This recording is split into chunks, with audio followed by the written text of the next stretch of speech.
Everyone's very disciplined. It actually sounds like there's no one here.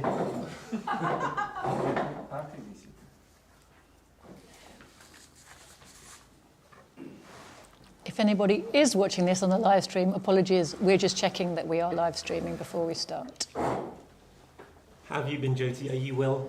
Fine, thank you, love, yeah. I'm very well as well. It's a lovely day here in London. I noticed they do this on the Duran. It's surprisingly interesting. Oh, Where is Mr. Lira? We hope he's fine, but I don't want to speculate. It's a lovely day here. I'm feeling enthused, tired, but enthused. Is it live? Good, we're live. You get to see the bras at play. Okay, thank you everybody for your patience. Welcome to our live audience and our later online audience. Ella's waving a phone at me.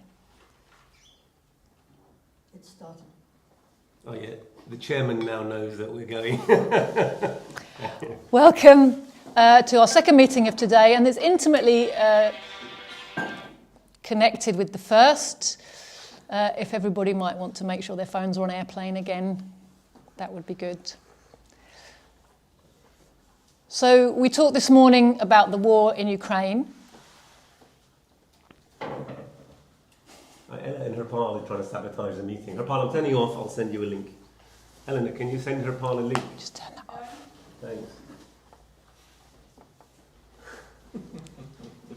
There is a link and there is a live stream, but we prefer just to listen on each other's phones.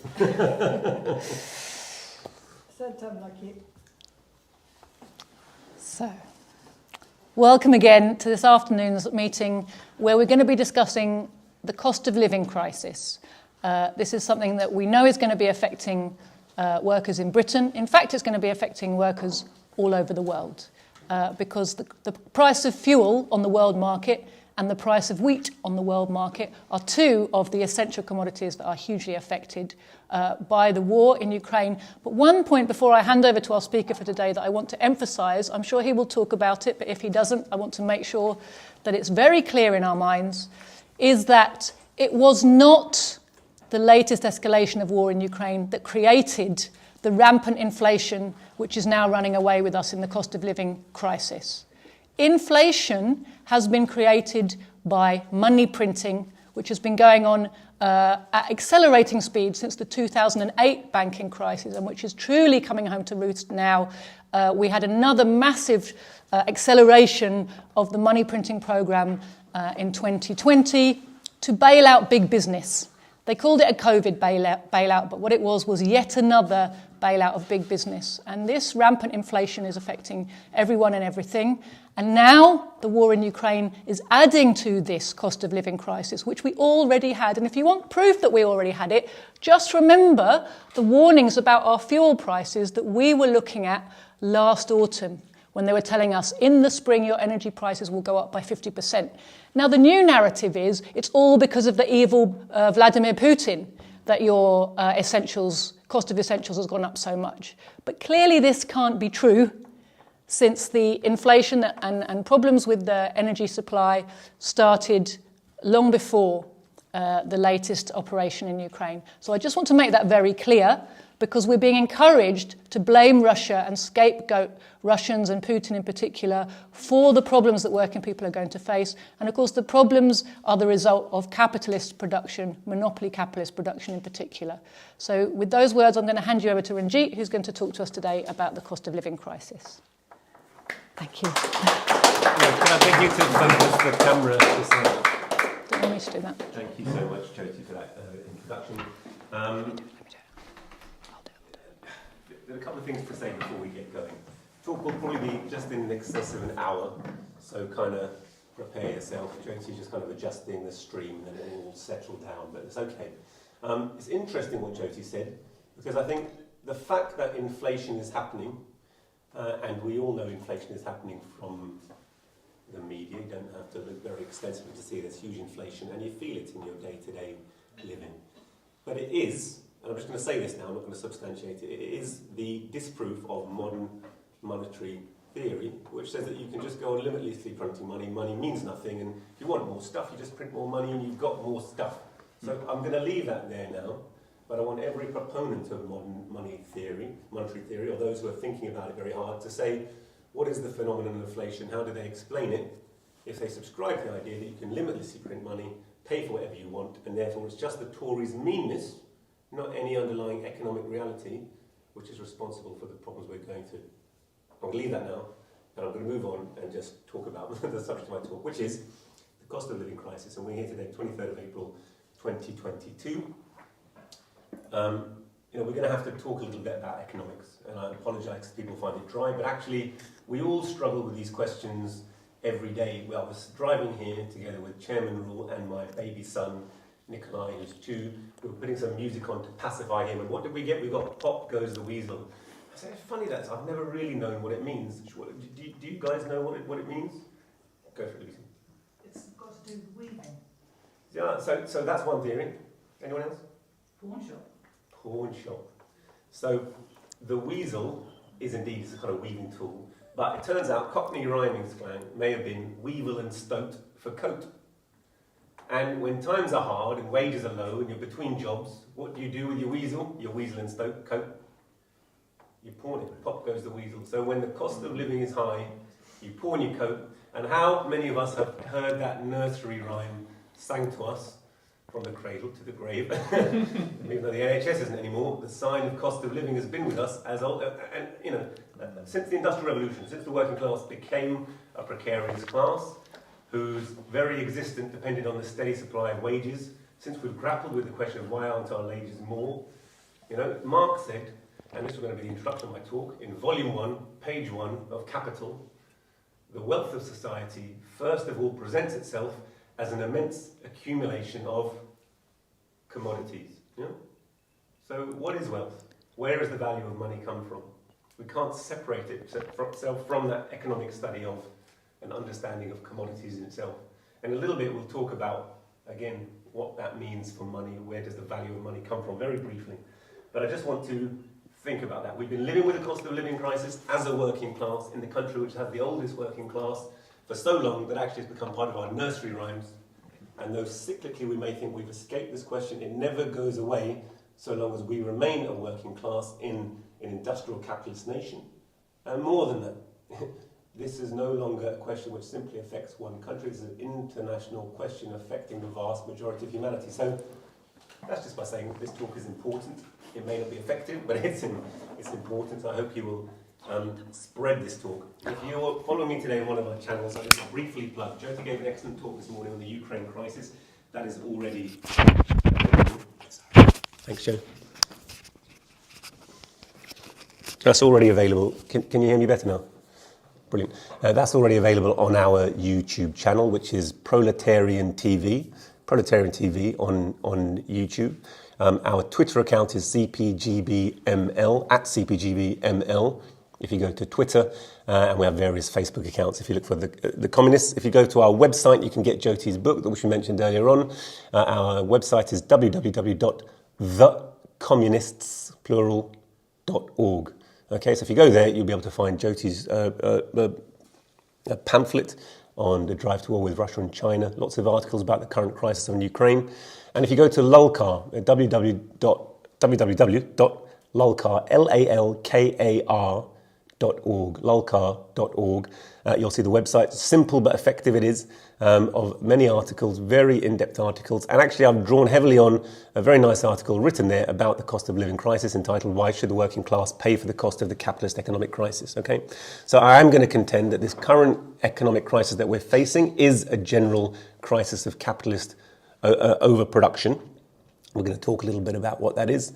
But I just wanted to paint the scene. This is something that the working class have lived for a long time, affects us deeply now, and we will, in this talk, look at the specific reasons, okay? But we must remember that Marx and Engels, pointed out that the capitalist system goes through cyclical crises, periods of bust and boom, and has been doing so and presenting these periodic, generalized crises since 1825. So we're talking about 200-year history of capitalism, has been presenting the same problem, felt worse by the working class, but in fact dislocating the entire economic system for almost 200 years. It's inseparably bound up with the very nature of the capitalist economy. And this is what the Office for Budgetary Responsibility, OBR.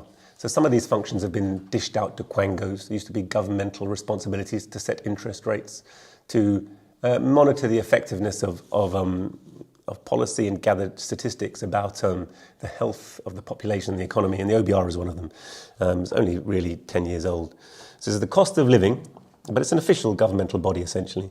The cost of living has risen rapidly for households, with inflation reaching a 30-year high in January 2022, and it's gone up periodically since then. It's going up precipitously in these last few months, partly to do with the war in Ukraine, as we've heard.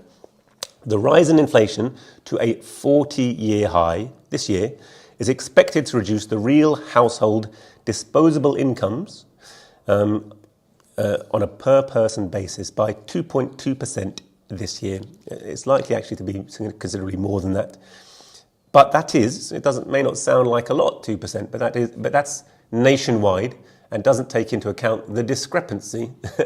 And it's often that the poorest are hit particularly hard. And if you're living on the breadline, a further contraction in your income is the difference between having, I don't know, a house and not a house, clothes and not a clothes, food and no food, heating and no heating. And it's become almost routine, like it's just a throwaway line for well-heeled presenters and politicians to tell us, well, there is coming to be a choice between heating and eating. Well, it rhymes, so that's fine.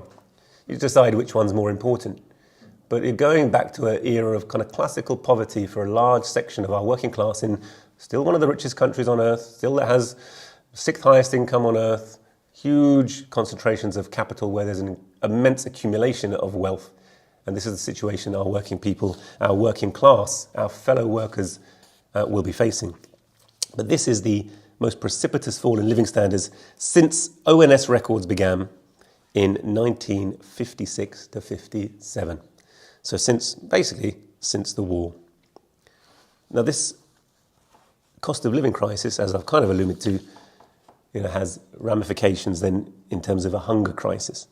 And we've seen Marcus Rashford and the debates around COVID about whether it's possible to feed 1 million, 2 million, 3 million young people. A third of our youth are going to school essentially hungry.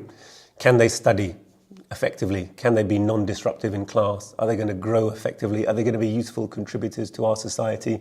Or are they going to cause social problems? Inevitably, it's the latter for a large number of people. And therefore, they're going to also cause problems with crime, drugs, prostitution, criminalisation on one spectrum, but also homelessness, housing, health, education, life expectancy. There's a huge dichotomy of wealth. And at a time when, it's not surprising to me that there's so many conspiracy theories surrounding the question of COVID and the COVID crisis. Because it seemed to a lot of people who didn't follow economics and haven't particularly followed politics that it was a sudden act of inflicted harm, for no reason medically. But what it definitely was there was an obvious highlighting of the fact that one group of society seems to do incredibly well. Jeff Bezos became a trillionaire, and huge numbers of the poorest working class people had very little support, were the most likely to become unwell, were the most likely to lose their jobs and suffer financially. And there's a deep well of anger that comes from that in the absence of good political leadership and a broader economic understanding leads to various theories, which in themselves are wrong, but they're a symptom of a deeper malaise, which is an understanding that the society is not serving their interests, and that is not wrong, that is absolutely right. So the world's billionaires did extremely well during the coronavirus pandemic, and a Swiss bank estimated that in fact their already huge fortunes rose to a record high of $10.2 trillion or £8 trillion. So it went up more than a quarter in just the first 3 months of the COVID pandemic. That was the concentration of wealth on one pole in a actually tiny number of hands, because while they say the number of billionaires increased to a record high of 2,189, the world's population has increased, such that now we have a 7.9 billion population. And while it's very catchy, I think, the Reclaim the Streets, the kind of anarchistic movement after the 2008 crash, coined the phrase the 1%, just to illustrate what a tiny proportion of the world's population were really the ruling class and really benefited from the fiscal and economic policy of the government. The reality of that is those billionaires who constitute the real ruling class of society Yes, they have retainers. Yes, they have retinue. Yes, there's a broader people who just have 100 million. That's a far wider class, though small. Those people are the people who really hold the controlling stake in the productive economy of the entire world. And they represent just 0.000027% of the entire population. So this is why we say that despite the fact that there's an increase in productivity under capitalism, we have the means to produce like there's no tomorrow and solve the world's problems economically. There's no reason for people to go hungry. There's no reason for poverty. There's no reason for homelessness, houses, problems with housing. There's no reason why we can't educate every person on earth. It's not done, and it's not done precisely because it's in the interest of that tiny class who really hold the wealth and actually make the decisions. And it comes down to the same thing if we're wondering about the environment or a host of other issues. Indeed, the coronavirus pandemic. Why couldn't we take all the public health measures that were necessary in this country to get rid of COVID entirely, stop it ever being a problem? Because those resources simply weren't ours. We weren't able to requisition anything. What came first at all times was the sacrosanct nature of property and the protection of property. So that's all background. But if we look at the four immediate factors, which are well highlighted in this article that I allude to in LALCAR, and I encourage you all to look at the LALCAR website and read it in detail. If you don't understand everything that I've said here, go back to it. You can talk in the live stream and we will get back to you with answers, but you can certainly go to that as a source again and again. It's a fantastic source. The four things are, in particular at the moment, are higher energy costs, increased taxation, including national insurance, which is taxation on those who were so poor that actually they weren't paying tax before, higher interest rates. We've had a period of historically low interest rates, and we're coming out of that period. All the signs are that we're going to increase them, allegedly to deal with the problem of inflation and for inflation. But we'll see that actually raising interest rates won't deal with the problem of inflation. So we're going to look at each. It says, I'll say briefly, but it's not going to be that brief.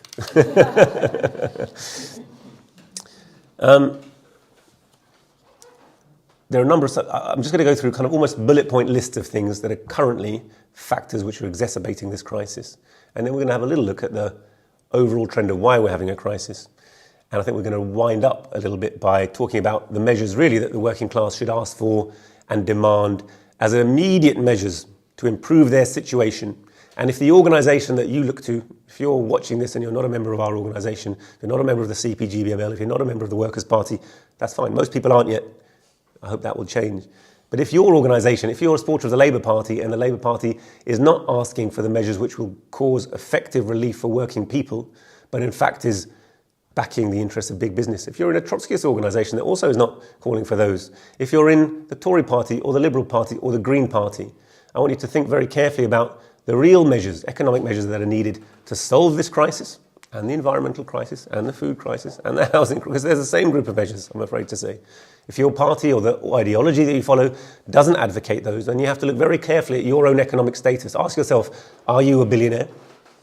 I mean, there's songs that you want to be a billionaire, you might aspire to be a billionaire, you might see that as freedom, but are you realistically going to become one? And if you're not, well, you ask yourself, whose interests are the political leadership that you look to currently really serving? And if you find they're not serving your interests, it's time to have a good hard look at some of those beliefs and think about realigning yourself. I'm not going to tell you which direction to realign yourself in, but I think that's implicit in the way I framed the question. So, energy costs, bullet points. So it turns out that during the pandemic, when there were huge lockdowns and huge problems with manufacture, a lot of energy production was taken offline because it was a surplus to requirements. And simply switching it on again is not always possible because there's a big lead in time and lead out time. That's one factor. Interestingly, the Green New Deal. So, I see that the UKIP types and the Farage types are picking that as their main focus of attack. And interestingly, I think with a view to trying to build up their own portfolio in fracking and build up the fracking industry as the United States has done to have domestic production of shale gas, which will neither be an economic solution nor a particularly environmentally friendly solution for Britain's landscape and or people. And it's only become economically viable at all because of the high energy costs. But the thing about it is countries have been reducing their coal production, reducing their oil dependency, and even turning off their nuclear plants. Particularly if you look at Germany, for example, the Green Party have come in, so-called Green Party. They're pursuing this. Carbon is the enemy, and of course Russia is the enemy, is their other big thing. They're relentlessly pursuing, in a suicidal manner, their own sanctioning of their own energy supply, partly on a green criterion, partly on a let's get Russia and protect the Ukraine criteria, but actually they're going to run into problems with that, and I very much suspect they will actually have to reverse that and turn on Nord Stream 2, because there's no way forward for them or their industry. But there's been a decrease in energy production because of these policies, which has meant there's been an overall, as production increases again, as demand increases again, there's overall undersupply. So these are price fluctuation reasons, but they can be quite long-term. The other thing about renewable energy sources is that they are dependent on climatic conditions. So if you have a year when it's slightly less hot, doesn't seem to be a problem. A year when it's slightly less windy, slightly wave power tends to be relatively constant. But there's a fluctuation in supply such that it's unlikely they'll ever produce the totality of our energy. And of course, the biggest factor currently in Europe has been the US's relentless drive to wean Europe off Russian gas. Their relentless attack. I mean, Nord Stream wasn't built overnight. Nord Stream 2 pipeline was a response to what was happening in Ukraine, a response to the sabotage of the transit of Russian gas through the Ukraine to Germany that supplied most of Europe. 40% of Germany's supply, about 30% of Europe's overall supply of gas comes from Russia. So it's very, very topical at the moment. And the question is how that can be replaced. The United States is blithely reassuring European leaders that they will make good the difference by supplying LNG that will ship over in canisters. Now, Europe's supply needs are something like 350 billion cubic meters a year. The United States is proposing to give about 15. So you do the maths. They're saying cut off 40% and we'll give you 3 or 4%, and it'll be fine. Well, it obviously won't be fine. So I suspect that simply won't run in the long term. It's a short-term pressure they're trying to use to blackmail, to sabotage, part of an economic war against Russia that I think will prove unsustainable. But currently, that's causing a massive spike in energy prices, and until that policy is reserved, that's unlikely to be resolved. And of course, what happens in Europe affects global prices. So prices go up everywhere, even if people are not dependent directly on Russian supply. This is a part of the nature of our interconnected economic system. Interconnected in the sense that, the economy of the highwayman who presents his pistol and the coach passenger who presents his purse are interconnected. It may be a system of systematic robbery, but what happens in one place affects the economy of the entire world. So even before the boycott, it had been estimated that energy bills for the average household would increase by £700 a year in Britain. But since the boycott, energy companies are now quoting that a fixed-term annual contract for an average house will be about £4,200 energy costs for one household, average household per year. It obviously can be far larger than that, can be less, but what it is a huge increase in what is considered a basic necessity that you can't escape the need to pay for. So that's a huge increase. Meanwhile, record profits are being recorded by energy firms. That's the network electricity companies. The big 6 energy firms have recorded 7 billion profits. BP was one oil company, but the British one alone posted a full year profit of 12.6 billion, of 9.3 billion pounds, $12.6 billion, compared with a loss of 5.7 billion the year before. So, we're not all in it together. A good comrade of ours, who's on that wall, Comrade Stalin, used to say the capitalists are our implacable enemies. Their wealth is based upon our poverty. Their joy is based upon our misery. And it's a very good rule of thumb. It's a very good rule of thumb. And it's another strong reason why, that great leader of the working class, we're encouraged to pretend he never existed and we don't want anything to do with him, because the economic understanding of the Bolsheviks of the Soviet Union that they gave to the working class that allowed them to win victory after victory, as opposed to us, where currently we're on the back foot and are just in receipt of blow after blow, is very important to note. And for people who are thinking independently and looking for independent sources, again, I'm going to bring you back to our website. Follow our articles on cpgbml.org or thecommunists.org, and you'll see a very broad analysis which will help you find a wider understanding. That was one. So now we're going to go to higher taxes. I can't escape, no, this wasn't mentioned in the article, but I have to bring it in, that on the back of the 2008 banking crisis, okay, which was a crisis of overproduction, banks had an excess of capital. They wanted to loan that money to people. People were not actually able to take the money because they were too poor to take the money and return it with an interest. How do they return it with interest? By making profits. How do they return it by profits? If you're manufactured ultimately by selling goods, who do you sell the goods to? Ultimately, you sell them to the working people, but the working people had become impoverished. So this glut of capital that can't be profitably invested, sounds like something that you can't understand. And what it basically means is the very richest are robbed from the very poorest to such an extent that the very poorest can't even buy the goods that are being produced by the very richest any longer. This is the fundamental dislocation that we see recurring with all these crises. So what do? They say, with credit, we can escape this by credit. We loan the money on very favourable terms, and then they'll keep buying. And so, when it came to the United States housing crisis, they lent such vast sums of money to the ninjas, the people with no income, no job, no assets. So people who couldn't possibly pay back the money. And then sure enough, they were defaulting on their loans. These loans were so interconnected with the general system of capital that it was found huge sections of banks had so many losses they had estimated at tens and hundreds of billions, trillions of dollars that were in fact worth nothing. And it was the fundamental, existence of very many of the world's largest financial institutions that was basically threatened and should have finished at that point. But what was the response of our governments of the richest countries? They bailed them out. And in our country, something like £850 billion was transferred from the state, from taxes, from revenue, from us, from you and me, from people watching, people in this room. It's our money. We don't think of it as our money because we seem to have no claim to it, but it is our money. It's money raised from us that's in our name. That's the legitimacy that they have for raising the money.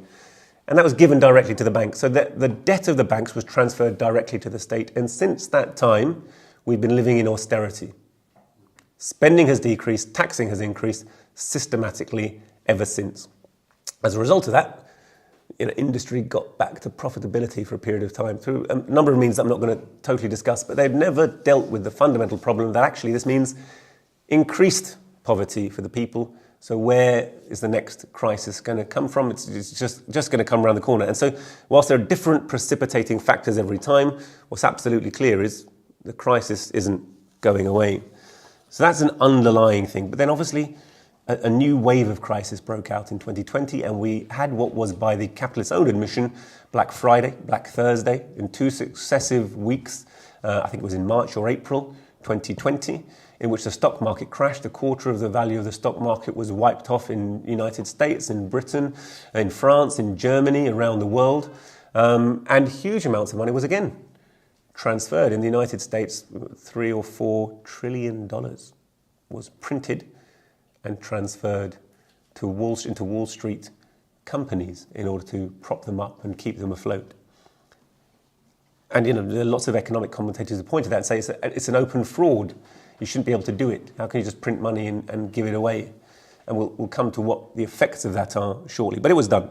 So during the COVID pandemic, in addition to that, government spending increased vastly for all the reasons that we know, the Nightingale hospitals, the PPE, but the vaccinations, but especially huge amounts of money went in to prop up the private health system, tens of billions of pounds actually, where they weren't doing anything, which is to kind of keep them afloat on the pretense that they were going to be doing something to help the COVID response, and vast sums went to businesses. Okay, huge sums went to businesses because this was special economic measures to keep them viable, and of course, they filtered that. So, even small people with small businesses, people who had even a shell company could apply and probably get 10 grand, 20 grand, 50 grand.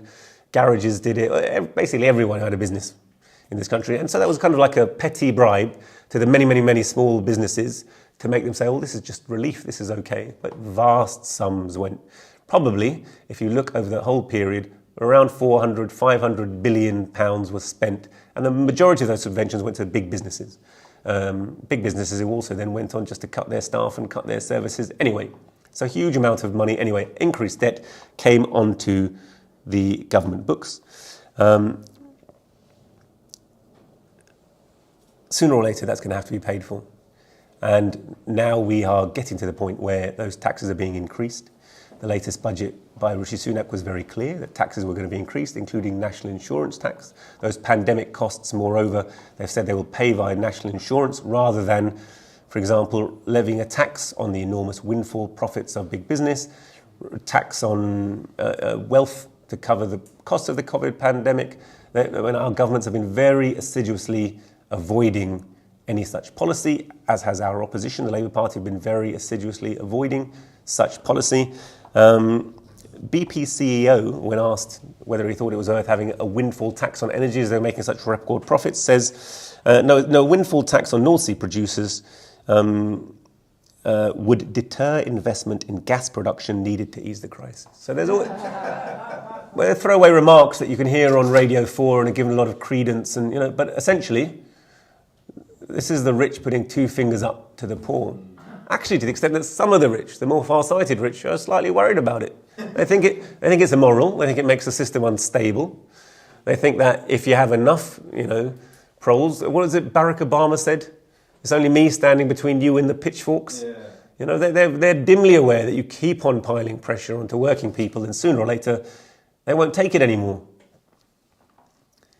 There are countries where they're more likely to take it and less likely to take it. Countries where the working class have historically been slightly wealthier and slightly poorer. But we're definitely moving in that direction. Higher interest rates.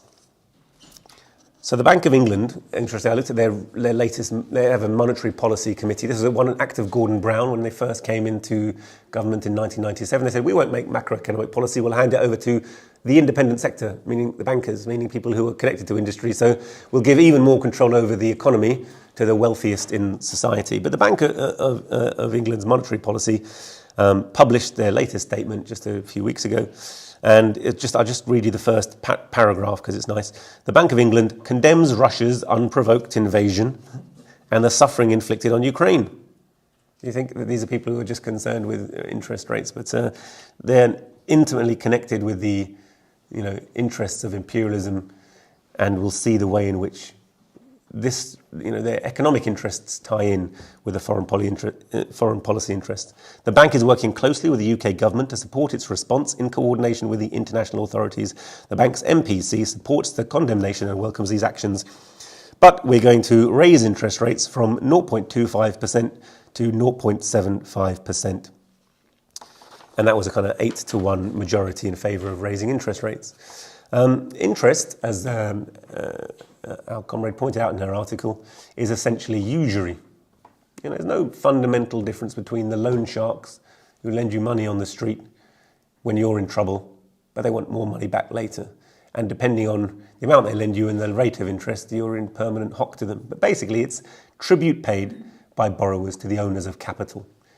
I can't talk about how owners of capital came to exist, but if you look at Marx's Volume 1 of Capital and the primitive accumulation of capital, he says that the early history of capitalism is written in mankind's history in letters of blood and fire, because it's slavery, it's colonialism, it's war, it's expropriation of the peasantry, it's the land clearances in our country, it's every dirty trick in the book perpetrated against the majority of humanity by that increasingly rich and alienated section.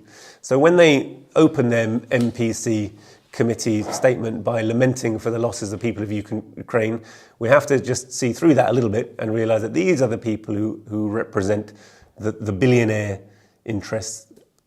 And without recapitulating Jyoti's talk, we put that to one side and say, this is what interest is. Interest is the extra money you have to pay back. If I borrow from a reputable lender on a household mortgage, if I borrow £1, I'll probably pay back £2.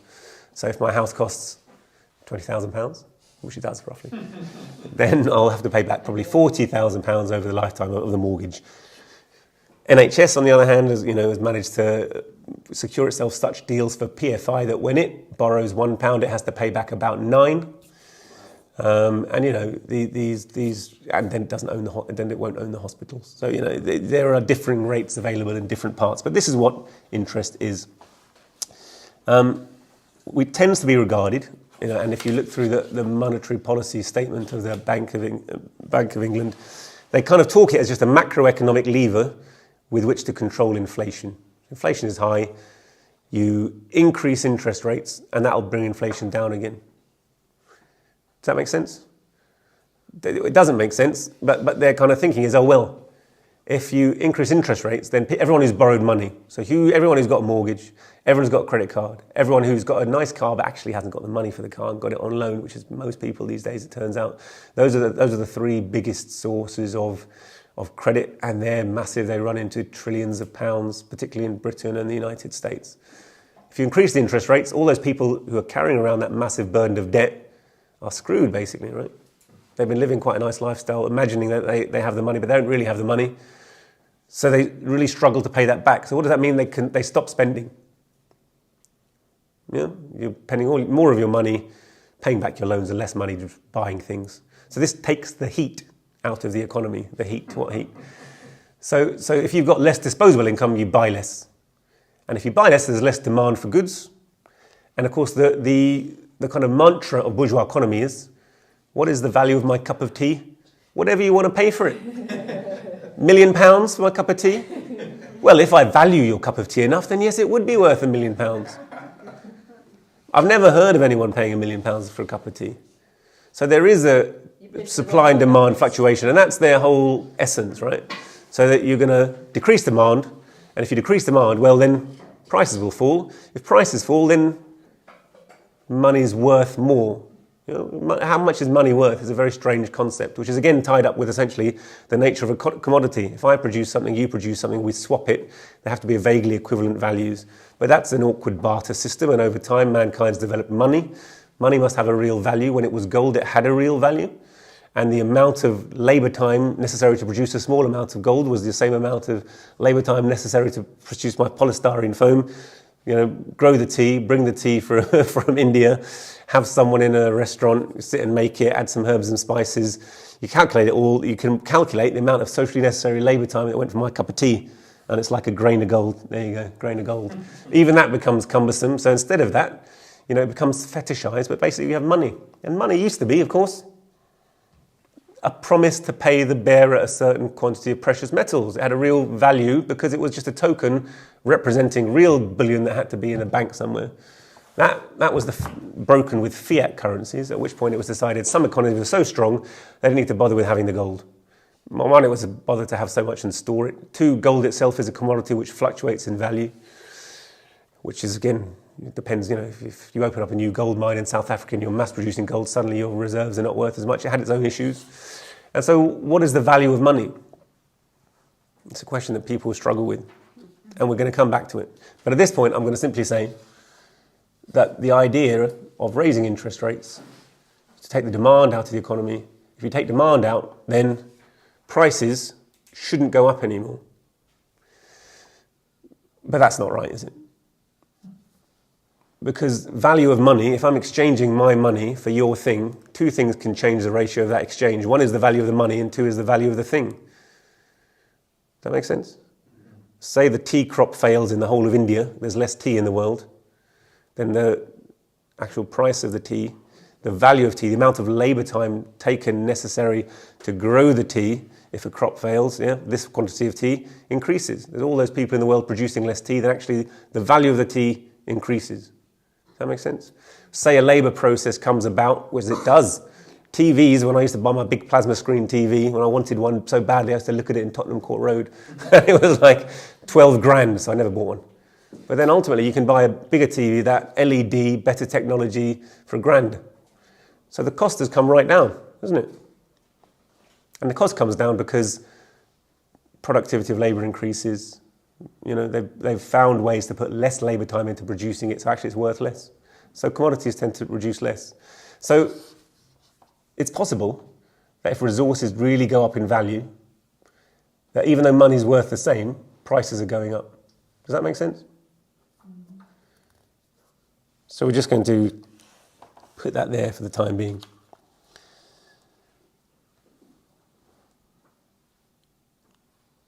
But banks are raising interest after a period of historic low interest. So mortgages, credit cards, loans will all be affected. The trouble with this cure for inflation is that, as we pointed out before, the fundamental cause for the economic crisis is a lack of demand. It's the fact that people can't buy the goods that are produced. We've got such productive labour, actually. If it's used wisely, there's the ability to produce every man, woman and child on earth a very good standard of life. The problem and why it doesn't happen, why there's drought amidst plenty, while we've been seeing these crises periodically, the 20s crisis, there's so much good literature describing these crises, of the coal miner whose child asks his mum, why can't we have coal on the fire? It's cold. He said, oh, because your dad's out of work. But why is daddy out of work? Because they produce too much coal.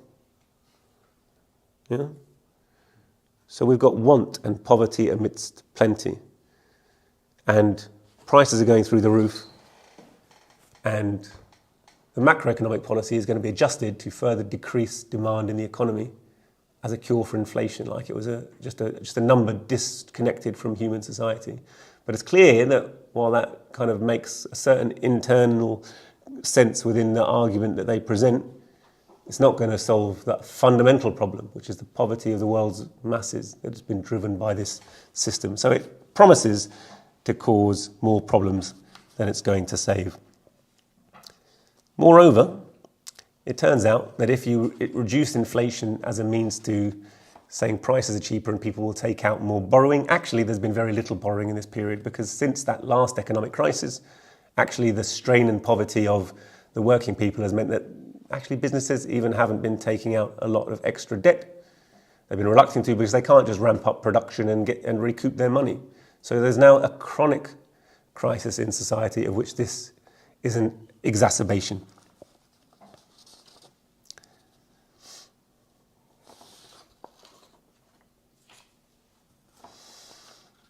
Moreover, when you raise interest rates, I don't know if you noticed that during the pandemic, when all of this extra spending was going on, Sunak several times in several statements said, we're very lucky, we've got a period of historically low interest rates, so we can continue to borrow and spend a lot of money for pandemic relief, money to businesses, all those subventions.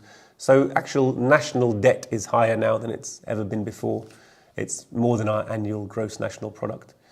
And if all of that was privately taken out debt and the interest rates go up, it's going to further raise taxes, further decrease spending, and again, exacerbate the national problem that the poorest workers are feeling. Are you with me? Am I making sense? Mm-hmm. Good. So we come to inflation. Inflation is the devaluation of money itself. As we said with Marx, the wealth of society presents itself as a mass of accumulation of commodities. And I've written a little bit of my presentation here, which I've kind of already gone through off cuff, but about the inherent nature of money. So the money was first of all hidden in the nature of exchange of commodities. The value of commodities was hidden within them. Money separated itself out as being a means of basically coming to a reckoning of how much human labour time was embodied in each commodity. And that's fine, but the bottom line is, we are still producing a mass of values. I think I've gone through all of this bit, so I'm not going to actually go through it again.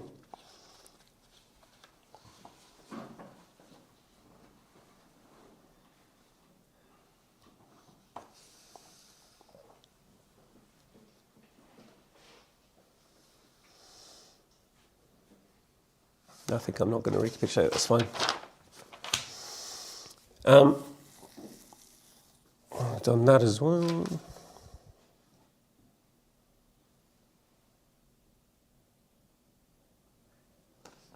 Fine. So I started to talk about when commodities were in short supply, they might increase in value. In the article, the onion crop is mentioned.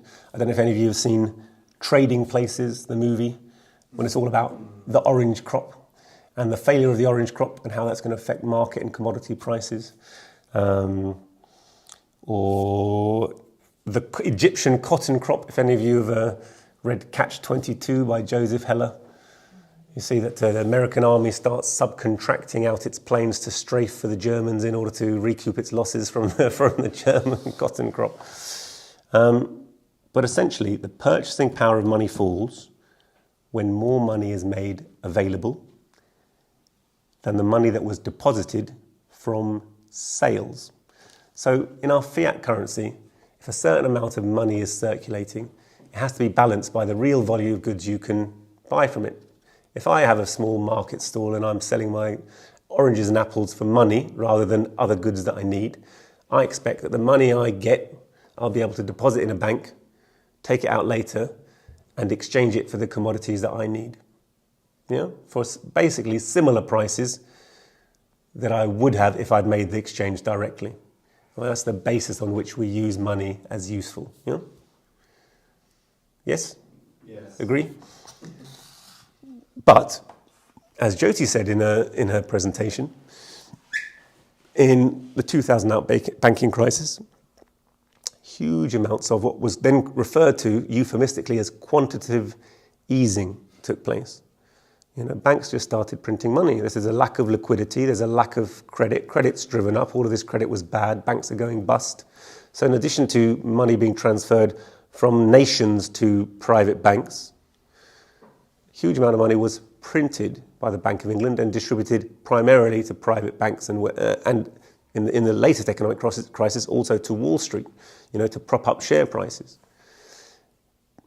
We said at the time, and we've been saying it very persistently, this represents a robbery from everyone who has savings or assets in this system. It devalues money and it devalues your savings. Now, it turns out in that period, basically around, I haven't got it here, but £14,500 was printed per person of our entire country, 66 million of us in the country at the moment. So do the maths, it's a lot of money. And you can imagine if you make that much extra money available, then, you know, it's worthless. So the price of everything goes up. So money is being devalued. It's being devalued by that process of printing. There's a nice formula that I'm not going to go through because I think when you go through it without it being written up, it looks quite abstract. But you can imagine if you've got X amount of products, the total production of the whole of our nation is this much, yeah? And you've got money, okay, which we'll say is this much, and there'll be value. So you can represent them in labour time or you can represent them in pounds, but the real value currently, you know, of all the goods produced by the nation is X. If then that is backed by the number of units of currency you have, if you suddenly increase the number of units of currency just by 2%, you'll devalue the currency 2% because it's not able to buy any more, right? So the prices will go up 2%. If you double the amount of currency, you're going to halve the value of the good. You're going to double the prices, or halve. No, you're going to double the prices of the goods. Does that make sense? You print more and more money, you need more and more of it to pay stuff. And so if you're sitting with a fixed amount that represents your life earnings or your pension or your house or whatever you've been able to scrape together in the bank, it suddenly doesn't go very far. And if any of you are involved in any projects, if you're trying to get a builder to do something for you, if you're trying to employ someone, if you're involved in the assets of a company, you'll see that all along the line, you know, from local household budget to your local builder to Unilever, prices are increasing and increasing dramatically.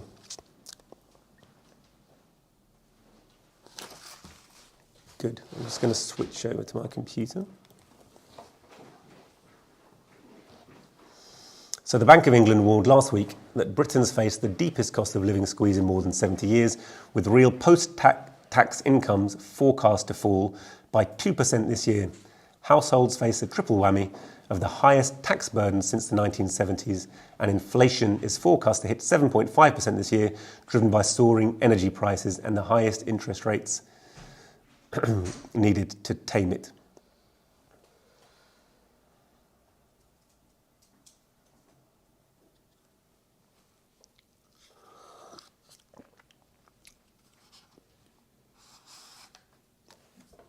I think that probably covers the majority of what I want and need to say. There are a lot of problems that come off the back of this. It's quite clear that if the cost of living is increasing, if energy is increasing, if tax is increasing, then in order to cover those costs and not have a precipitous fall in standard of living, that working people have to ask for something. What's that? A wage increase, yeah?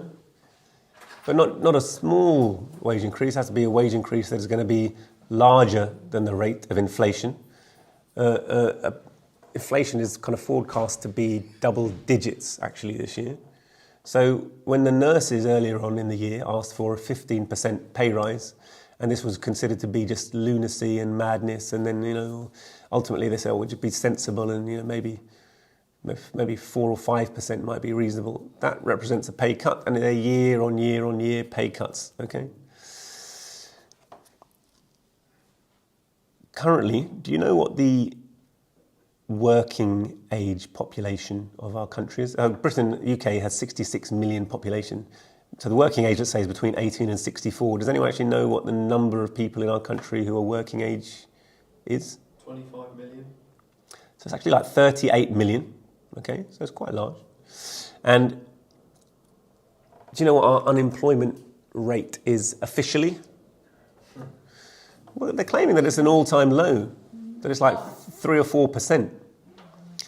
But do you know what? Have you heard of a figure called economic inactivity? It's something that I've had my eye on for a long time, ever since you can no longer work out what the hell's going on with unemployment because they just lie. Now, our rate of economic inactivity is 23%. So they're people of working age who are not working. And clearly, that includes some students. And clearly, that includes some people who are unwell or disabled or can't work for various reasons. And there may be some very rich people in there as well. It will include the capitalists, maybe. I don't know if they count themselves as truly unemployed. But that's a massive discrepancy, isn't it? I mean, housewife, but we won't go into that too much. But there are a number of people who, for various reasons, don't consider they need to work. But actually, if you find, a big trend has been a decrease in overall wages, such that a single wage no longer is enough to cover a whole family. So it's almost expected that both partners in the household go out and work. So the concept of a purely kept... Now there's a different thing, which is, there's a childcare and a whole number of services that have to be provided for every home. And overwhelmingly, that duty falls on the woman or the wife. And therefore, overwhelmingly, she tends to have a lower income still and take part-time jobs for periods of time and be the main childcare, because if you're not going to do that, then you have to subcontract out childcare and you have to have a certain wage to generate that, even as a highly paid worker. But basically, everyone has to work now. I mean, there are very few people from the working class who avoid work their entire life because it's not necessary. So really, there's a large hidden unemployment burden. And it's gonna rise. Now, part of the reason for inflation, we're told, is increased wage demands. And the Bank of England and other employers are putting a lot of pressure to say, well, cost of living is going up, but don't ask for more wages because there's not enough money to go around. And if you ask for more wages, inflation will get worse. Can you work that out? Because if you ask for more wages, you'll have more money. If you have your money, you'll buy more stuff. And if you buy more stuff, inflation will go up. So the only way really to cure inflation by that rationale is to kind of pay you nothing or pay you so little that you don't really have. But equally, that doesn't solve the broader problem of the crisis, which is there is under demand, a lack of apparent demand, a lack of need backed by money. There's no shortage of people dying in the world. I mean, if you really look at people dying of hunger, malnutrition-related diseases, it's like still 14 million kids every year worldwide. It's still probably 40 million people worldwide. But those people don't count economically. And we have a similar thing going on with the job figures. The labour market is tight. There are apparently 1 million vacancies, but so many of our chronically unemployed have become underskilled, or the economics of these low-paid jobs is so tenuous and insecure they'd have to give up benefits. They move into a more expensive mode of lifestyle, and their income that they generate from those jobs doesn't justify it. So there's kind of two things wanted. One, very skilled people, but we're of course not paying for nurses to be trained. We're not paying university tuition fees. So the individual worker has to bear the cost of making themselves a skilled labourer, which they can't. So what are we doing? We're kind of importing skilled labour from abroad, robbing the third world of their very skilled labour on the one hand. On the other hand, we need totally flexible, totally unskilled, very low paid work, who by definition have to be kind of single people without families to support, who are very flexible, very cheap to keep, who will just sit in a field and pick strawberries. Those are the two kinds of labour pool we want. And British workers can't fulfil those. So there's apparent lack of demand in the job market, even though there's a massive proportion of the population actually who are unemployed. And again, it's a kind of insoluble problem so long as everything is geared towards maximising profit and profit incentive of the few wealthy.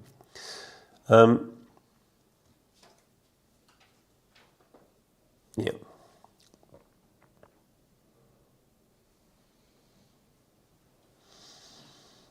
Interesting quote in the article that Unilever are finding that they're going to the costs currently for components and energy bought by British manufacturers is up 14.3%, and factory gate prices are up 9.1%. Unilever, one of Britain's largest companies, said it was facing 3 billion of higher costs this year, almost 3 times as the increase of cost it had struggled to absorb last year. So you can see this accumulation of factors are affecting costs of production all along the line. But the good news is, don't worry, Unilever's profits are also up 10%, and they're going to make 5.5 billion. Small businesses are suffering under this economic regime. Jyoti, how long have I been now? 55 minutes, I think. All right, I'm going to draw it to a close pretty soon. Small businesses are suffering. I'll just give you a couple of figures about them. So besides affecting consumers, inflation will also drive thousands of small businesses to insolvency as their customers are hit with lower purchasing power while businesses' costs are inexorably rising. There have been an 83% increase in county court judgments.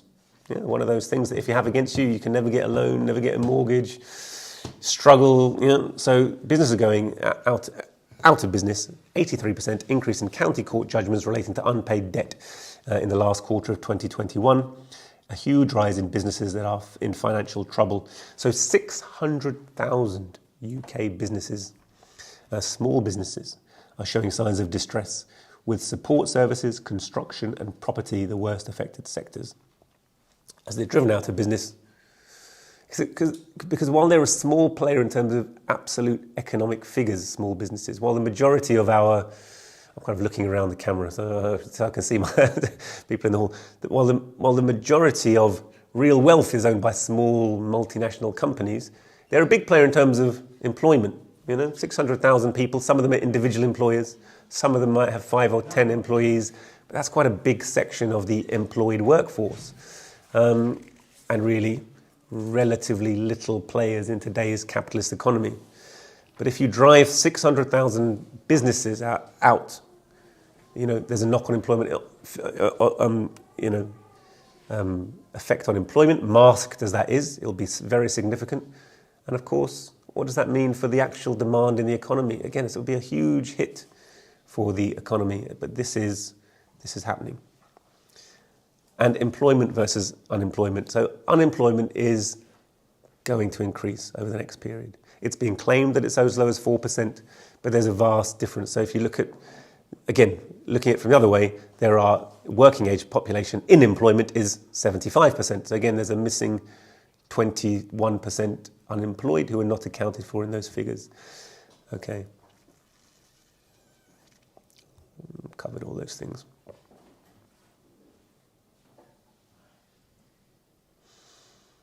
Fine. So, without recapitulating capital, without simply degenerating to the level of a kind of Sunday Times newspaper, which tells us the problems without pointing either at solutions or the real places from which they come, I hope we have covered some of the immediate precipitating things that are leading to this economic crisis, as well as some of the deeper underlying problems of capitalism that can't be solved under this system. In a rational, what would a rational system look like? What would a socialist economy look like? What is a socialist economy all about? In a socialist economy, we would all produce, we would work, we would produce commodities. They wouldn't be commodities, but we'd produce things. We'd produce the things that we need to consume in a rational and planned way to meet the demands of society, which are absolutely calculable. Just as it's possible to calculate your health demands and plan the NHS accordingly, you can do the same thing with housing, with building stock, with all aspects of human economic activity, now easier than ever before. All surpluses produced over and above what the population need as subsistence, so we can produce a good lifestyle for ourselves. We can all have housing, clothes, food, education. But there are large, if we're all working, if all wealth comes from human labour, which it does, from the use of human labour power, from us working and producing things, if we're all in work, producing in a cooperative fashion, not only can we produce what we need, but there'll be large surpluses. Those surpluses, where will they go? Either to invest in infrastructure, to improve our overall economy, to invest in different kinds of economy, which actually mean that our production can be sustainable, really green, really planned, that we can make sure we're prioritising what really needs to be produced, as opposed to huge amounts poured into unnecessary luxury or throwaway items. And on the other hand, we put aside a reserve fund to deal with true emergencies. But of course, most of the emergencies that we currently face in our lives are not real human emergencies. They're emergencies caused by the crisis of an economy which is set up to serve the interests of a parasitic class. Oh, it's remarkable to think that even if you look at, what do you think of as an ultimate human emergency? Live Aid, the famine in Ethiopia. It was just this terrible thing that happened. The poor people of the third world, those black starving Africans, jokes I had to put up with in my kids about, racist jokes that went along with the thing. But this was a natural disaster, wasn't it? The famine in Ethiopia? Well, no, it turns out it wasn't a natural disaster. Turns out it was alienation of the people from the land and the people from their wealth. And that during the whole time of the Ethiopian famine, there was export of food, export of flowers, export of arable crops abroad. So the main disasters that we face as humanity are economic disasters. And there's a tremendous amount of commodity fetishism. We see the problems in society not as problems between individuals, not as relations between different classes in society, but apparent problems with things, apparent problems with the economy. We don't understand the relation between production and consumption, between the first world and the third world, between the rich and the poor, why they're beggars on the street. All of these phenomena actually are rational. We can explain them. They're a product of this economic system, which has long outlived its period of historical usefulness, and it's high time we got rid of it.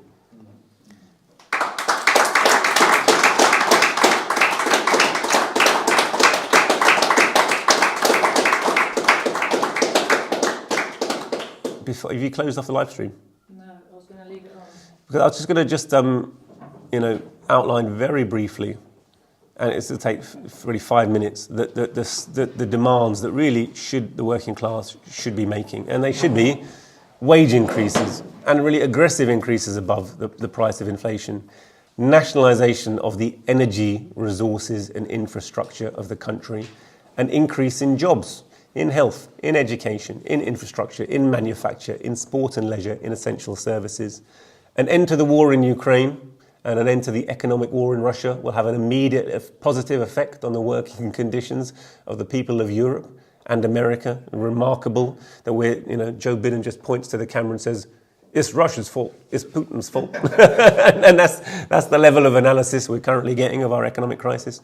A shift in tax policy so that even within capitalism, a real tax can be levied on wealth, on windfall taxes. We've been calling for a COVID tax, a pandemic tax, a corona tax, an energy windfall tax, whatever you want.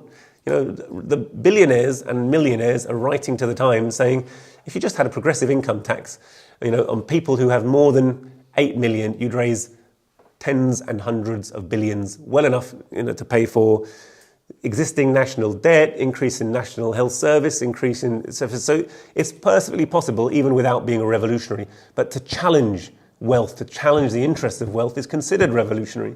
Labour are, interestingly, even less able to do it than the Tories are. They're so determined to preserve their, image as a safe pair of hands. We'll be more aggressive in demanding no-flight zone in World War III over Ukraine.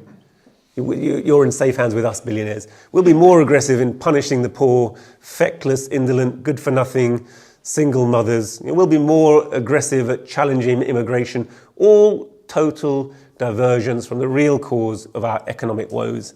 And they are absolutely unable to challenge any one of them. Research supported by a group of people who wrote in from the Times has actually said that a tax starting at 2% for those with more than $5 million or £3.6 million would generate $44 billion a year. They wouldn't notice it. They wouldn't notice it.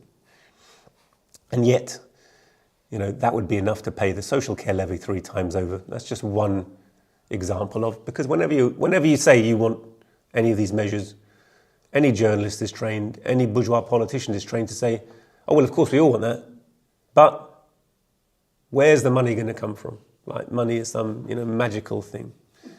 Okay? In homelessness and housing, increased spending on public housing, on council flats, requisition of empty properties used for investment, and good homes provided to workers at low rents. Maybe guaranteed a less percent of 20% of their income as a reasonable rent. In the Soviet Union, it was less than 10% of your income. It's not only possible, it's been done. We need to start demanding it. Hunger, food and nutrition, provision of cheap public restaurants and dining rooms, provision of free school meals. Why can't every child have free breakfast and a free lunch? Why? The amounts you're talking about are minimal, even from the point of view of just preventing crime and antisocial behaviour. The effects are massive. And why? It's pennies. It doesn't make any sense. Ending privatisation of services and switching to really state-provided services. And that means in education, halving class sizes. Again, it can be done without not a huge amount of investment. Halving class sizes means you start to educate them instead of be a prison warder. That's the difference. Actually paying support staff in classes a decent amount of money so they can continue to keep their jobs. So many of them find they're unable, particularly in London or anywhere where the cost of living is high. They literally can't afford to work. Similarly with nursing, massive increase in the pay of nursing and the low-banded employees throughout the health sector is badly needed, and junior doctors. Agriculture, nationalisation of Britain's land. We live in a country where it's almost impossible to find out who owns the land, but there are books that have been written. And there's this old saying, an Englishman's home is his castle. All of the homes of 66 million of us, rich and poor, take up less than 5% of our land mass. The royal family alone, just the royal family, own 1% of the land mass of our country. And the vast majority of our land is owned by very few old landed families and modern capitalist companies. Nationalise the land, have an agriculture which is truly set to providing the food needs of Britain. We're a net importer of food. There's no reason for it. We can produce enough to feed our country many times over, increasing jobs, increasing food production. It's locally sourced, it's green. And guess what? It's not affected by the vicissitudes of the world market and the capitalist crisis. And energetically, it'll be a lot cheaper. However you look at it, it makes sense. It's just a mad policy that we live in, that because we have so much capital, well, it's cheaper to have someone in the third world produce it and send it over. Doesn't matter that they're starving, doesn't matter that it's costly for us, doesn't matter when the energy prices go up for transportation, for local production. Actually, it no longer becomes cheaper, but we can't reorientate our economy. All along the line, you look, there's short-sighted policies dedicated to serving wealth that go against the fundamental interests of the British people. I'm going to end there. If you like, you can clap now.